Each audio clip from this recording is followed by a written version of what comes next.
Sejarah Perang Padri. Apa itu Perang Padri? Perang Padri adalah perang yang terjadi dari tahun 1803 sampai 1837 di Sumatera Barat antara kaum Padri dan kaum adat. Kaum Padri adalah umat muslim yang ingin menerapkan syariat Islam di negeri Minangkabau, Sumatera Barat, sedangkan kaum adat mencakup bangsawan dari ketua-ketua adat di sana. Latar belakang dari Perang Padri yaitu faktor agama. Konflik ini dimulai sebagai akibat perbedaan pandangan agama dan kaum Padri yang ingin memperkenalkan pemahaman Islam di ranah Minangkabau, sedangkan kaum adat yang mempertahankan tradisi lama di Minangkabau seperti minum minuman keras dan sambung ayam. Tokoh yang ikut berperang yaitu Tuanku Imam Bonjol, Adnan Kapougani, Tuanku Nan Receh, dan Muhammad Yusuf Al-Makassari. Cerita singkat Perang Padri. Perang Padri adalah konflik berdarah yang terjadi di Minangkabau pada abad ke-19 ini, dimulai perbedaan kaum adat dan kaum Padri. Konflik ini berkembang menjadi perang bersenjata yang melibatkan pertempuran sengit. Pemerintah Hindia Belanda terlibat dalam konflik ini dan berhasil mengakhiri perang pada pertengahan abad ke-19. Meskipun berdarah, perang ini memicu perkembangan nasionalisme Minangkabau dan mempengaruhi sejarah dan budaya tersebut.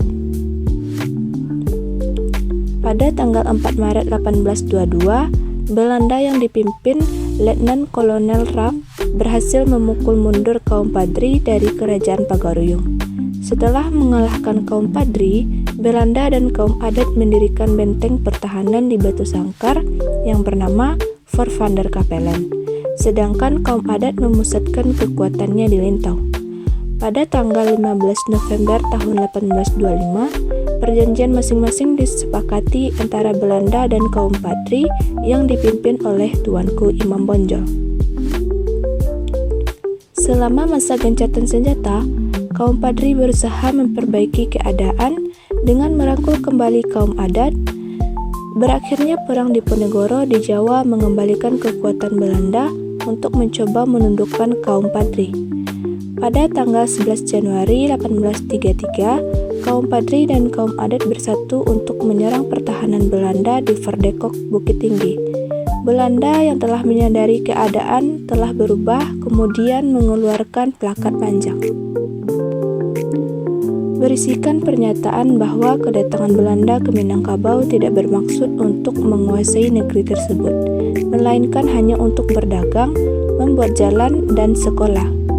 Namun, perlahan Belanda menyusup dan melakukan penyerangan pada tahun 1837.